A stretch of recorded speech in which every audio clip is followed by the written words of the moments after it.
Se eu te falar que a melhor ferramenta de evolução pessoal é o egoísmo, que o mundo está num estado caótico de calamidade por falta de egoísmo e não por excesso de egoísmo. Isso parece contraditório, né? Nesse vídeo nós vamos conversar sobre como o egoísmo pode ser uma ferramenta de evolução pessoal, de evolução do mundo como um todo, da sociedade, e que tu por diversas vezes tu pensou assim, eu não posso ser uma pessoa egoísta, é errado eu ser uma pessoa egoísta. Às vezes até é, mas se tu for do jeito certo e tu entendeu o que eu quero te passar aqui, tu vai ter muito problema da tua vida resolvido. É final de tarde, na beira da lagoa, um verãozão aqui no Rio Grande do Sul, 7 horas da noite, um ambiente perfeito para eu baixar tua guarda, não vai ter pôr do sol hoje, tá cheio de nuvem, e te falar que o egoísmo é uma ferramenta, não um comportamento, não uma característica, mas uma ferramenta e quem sabe até uma filosofia de vida que vai transformar a tua vida para melhor, sem com que tu se torne um cuzão, uma pessoa detestável, e ainda assim seja uma pessoa que as pessoas gostem mais, porque tu vai colaborar mais com o mundo sendo dessa forma. Quer entender o quão contraditório é isso? E justamente por ser contraditório é algo tão poderoso, cara, só te peço uma coisa. Só uma coisa. Deixa o teu eicopínito aqui. Ah, que troço aí de eicopínito aqui? Simplesmente é o seguinte, tu vai apertar na minha mão agora, tá? Como a gente não tá presencial agora, eu quero que tu aperte minha mão agora, dizendo eicopínito aqui nos comentários, né? Porque eu gosto de ter essa proximidade com as pessoas, né? Eu não sou uma pessoa que gosta de muita gente. As pessoas que eu tiro para amigo viram amigos pro resto da vida. Tenho uma resistência alta em me aproximar das pessoas e deixar as pessoas se aproximarem de mim. Então a relação que eu construo é sempre de fidelidade, de lealdade. E eu quero isso de ti. No momento nós não somos íntimos, não somos próximos, mas eu te considero um amigo, quero que tu me considere um amigo também. Amigos conversam, comentam e deixam um eicopínito aqui. Só espero isso de ti e nada mais. Existe uma demonização na palavra egoísmo, no comportamento de egoísmo, que talvez exista por conta do nosso vocabulário, que egoísmo está atrelado ao ego.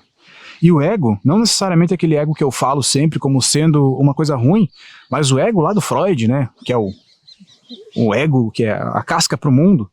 E quando eu tenho um comportamento mais voltado ao eu mesmo, aí eu sou um egoísta. Mas quer saber? A gente, com o vocabulário português, tratou isso como algo negativo. Nos outros lugares não é assim.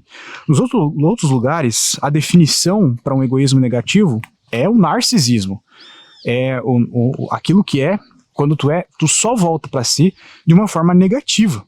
Mas o egoísmo aqui, ele tem uma outra conotação, a conotação de autoaperfeiçoamento. Para desconstruir a negatividade em cima da palavra egoísmo, vamos colocar que isso significa autoaperfeiçoamento e um cuidar de si mesmo, tá? Em um sentido bem amplo e bem importante. O cuidar de si mesmo, veja bem como isso funciona. A gente é cuidado pelos nossos pais quando a gente nasce. E a gente é cada vez menos cuidado pelos nossos pais. Existe um gráfico decrescente de quanto os nossos pais nos cuidam. No útero é um ultra cuidado, recém-nascido um cuidado já menor. Depois vai bebê menor ainda, criança menor ainda, até a gente chegar nos 25 anos e nós não devemos mais ser cuidados pelos nossos pais. E se somos cuidados pelos nossos pais, temos um problema de sermos mimados e vitimistas. Mas é nesse momento da vida em que a gente tem que aprender a cuidar de si mesmo. Só que muita gente não aprende. Muita gente não consegue aprender a cuidar de si mesmo, a ser uma pessoa autossuficiente. E não entende que autossuficiente não é simplesmente eu decidir que agora eu vou ser autossuficiente com os meus sentimentos como homem e não vou mais me apaixonar fácil por uma pessoa. Não. Ser autossuficiente é ser mais inteligente, é ser autossuficiente em todos os sentidos. E para isso eu preciso de um autoaprimoramento. Eu preciso do desenvolvimento pessoal como um meio para me tornar alguém autossuficiente em todos os sentidos da vida. E esse é de fato o egoísmo, porque isso traz como um resultado uma potência em si mesmo, um sentimento de autoconfiança genuína, um sentimento de eu posso realizar as tarefas difíceis. Um sentimento de, sei lá, tu olha para alguém que faz uma coisa grande, que é dono de uma grande empresa, que fez um projeto legal e pensa, cara, eu também consigo fazer isso. Se esse cara conseguiu, eu também consigo fazer isso. Isso não tem a ver com inveja, isso não tem a ver com nada negativo. Somando essa falta de autossuficiência e egoísmo que eu tô falando pra gente ter, a gente não tem, somando com o jeitinho brasileiro, o jeito que a gente é de morar no Brasil e se comparar de forma negativa, a gente tem um comportamento de inveja, de olhar para os outros e não admirar, não reconhecer o que elas fizeram de bom e pensar, eu posso fazer isso aqui também, mas pensar o seguinte, esse cara aí fez alguma falcatrua para chegar onde chegou. E já começa a despejar inveja no cara. E é por isso que a gente não progride em porra nenhuma. Tudo isso é para chegar num ponto de entendimento que eu posso chamar de egoísmo racional. Um ponto em que eu entendo que quando eu coloco a luz sobre mim mesmo, eu consigo viver a minha própria vida como se ela fosse 100% minha, eu consigo me colocar como prioridade, não de forma narcisista, mas de forma que, se colocando como prioridade para uma causa muito importante, que é eu crescer como pessoa, eu crescer financeiramente, eu poder executar os meus projetos. E obviamente as pessoas que vão tá no meu entorno, sabendo que eu serei a pessoa mais eficiente e poderosa do meu meio, vão usufruir daquilo que eu construí de bom. E não necessariamente as pessoas que vão estar no meu entorno, mas se eu abrir uma grande empresa e eu empregar 10 pessoas, essas 10 serão beneficiadas. Mas o egoísmo racional, ele também não é baseado somente na autossuficiência, na competência e no poder de eu executar coisas. Ele também está baseado, encrostado num conjunto de valores, para que eu não confunda egoísmo como algo ruim. Ou seja, eu preciso entender em mim mesmo quais são os meus principais valores nas coisas que eu acredito ou nas coisas que eu repudio, que eu abomino, e ter esses conjuntos de valores como algo muito importante que rege minha vida. Por exemplo, um conjunto de valores meu, cara, eu valorizo muito a lealdade das pessoas. Eu valorizo muito a transparência das pessoas. Por isso que eu gosto de ter uma comunicação muito transparente com quem eu me comunico pessoalmente. Eu valorizo muito a gratidão. Ou seja, eu odeio pessoas ingratas. Odeio ingratidão. Gosto que as pessoas sejam gratas pelas coisas. São 3 valores fortes para mim. E valores mais egoístas como a liberdade. Eu valorizo muito isso, mas nem entra em jogo. Se eu tenho esses 3 valores, eu começo a viver a minha vida baseado nisso. Eu começo a criar uma atmosfera que gira em torno disso. Eu começo a repudiar isso. Ou seja, o meu egoísmo racional, ele cria uma atmosfera disso. Portanto, eu não estou pregando uma coisa negativa. Eu não estou passando para as pessoas uma coisa negativa demais. Todas as ações que eu faço, sejam elas egoístas ou não, para o meu próprio crescimento ou não, são ações que não vão prejudicar as outras pessoas. Entenda que a pregação aqui do egoísmo saudável, egoísmo racional, é uma coisa que faz com que tu se torne mais rico, eficiente e mentalmente saudável, uma pessoa melhor. E tu entende que pessoas assim causam menos problema para o mundo? Pessoas mentalmente saudáveis, ricas, prósperas, criadoras, causam menos problema para o mundo? E que quem causa problema para o mundo geralmente são as pessoas mais necessitadas, são as pessoas com menos sanidade mental e são as pessoas que pregam justamente o oposto do egoísmo, o oposto do individualismo, aquelas pessoas que pregam, cara, não podemos esquecer ninguém, nenhuma minoria, ninguém, mas são as pessoas que mais odeiam o seu semelhante, que menos estão dispostas a ajudar o seu semelhante ou fazer alguma coisa para melhorar o mundo de fato, e que o que melhora o mundo não é um protesto contra o consumo de carne ou qualquer outra coisa, e sim uma ação prática que vai empregar alguma pessoa, ajudar alguma pessoa, ou até mesmo um valor implantado em mim, que eu melhoro o mundo não movendo massas, mas trabalhando um a um, ou pelo menos em mim mesmo. Pega essas máximas e guarda na tua memória.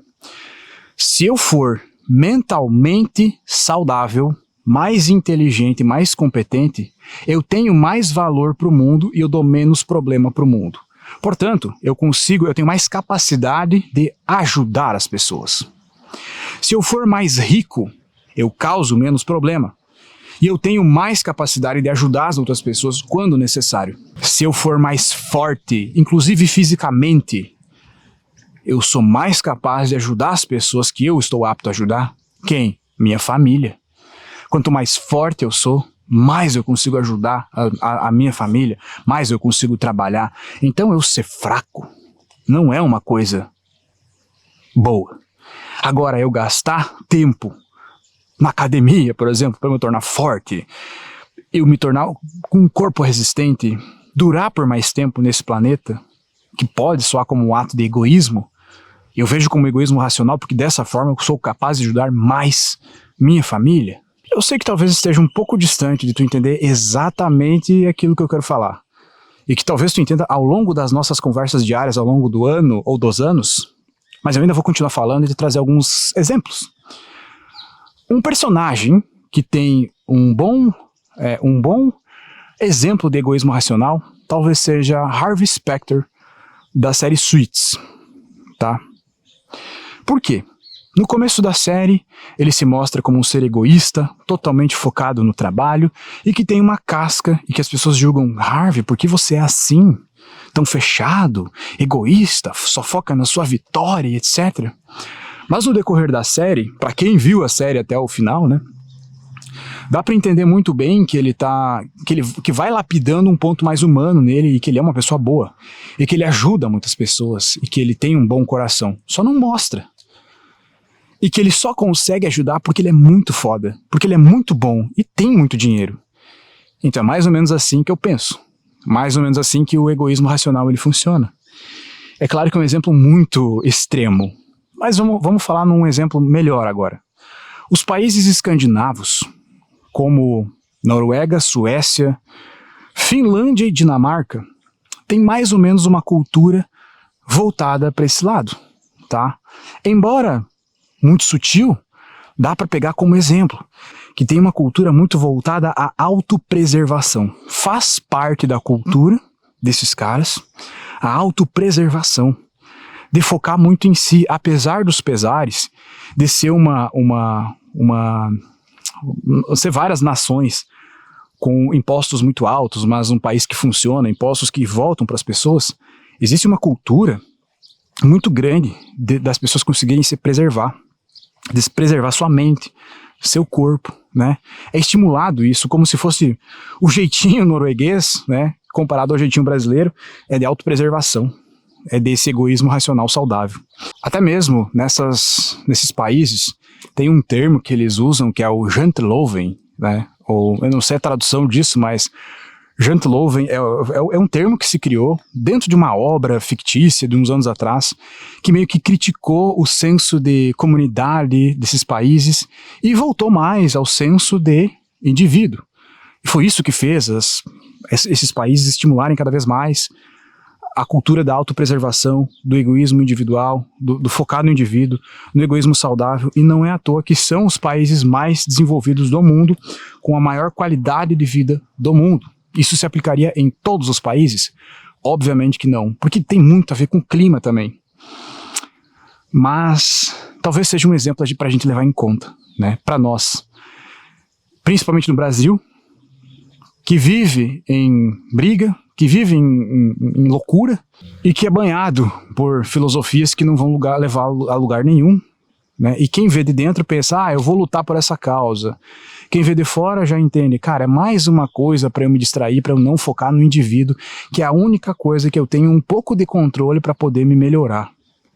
Só que isso exige egoísmo. E por que não focar no indivíduo, né? Por que as pessoas não focam se é assim tão fácil, Copini? Porque focar no indivíduo, ter esse egoísmo racional, exige ter ação. Exige assumir responsabilidade, exige não ser vítima. Exige fazer as coisas que tem que ser feitas, exige esforço, é uma caminhada, um desenvolvimento pessoal. Eu sei que o teu objetivo não é mudar o mundo, e nem o meu. Mas ser egoísta é o primeiro passo para isso acontecer. Mudar o mundo é só uma consequência de tu mudar a si mesmo, tá? Mudar o mundo, ter um mundo que um dia vai ser melhor, é só uma consequência de um dia tu conseguir ser mais rico, de maneira honesta, ter uma vida mais próspera, poder ter segurança, poder comer a comida que tu quer, morar numa casa boa, com ar-condicionado em todos os cômodos, para tu não se estressar com o calor, assistir teu filminho, tua Netflix antes de dormir, do lado de uma esposa gostosa, no ar-condicionado no 17, pequenos prazeres da vida, seus filhos bem cuidados, sua mãe, quando tiver mais velha, bem cuidada, você com muita disposição física, com um corpo que aparente vigor e saúde. Isso é prosperidade. E dessa forma você consegue criar coisas saudáveis. Se você não tem essa utopia, entre mil aspas, tá fadado a gerar problema para o mundo. Para que outras pessoas que já estão nesse patamar um pouco melhor venham e resolvam para ti. Aí é complicado, cria esse ciclo, né? Deixa o Icopinito aqui.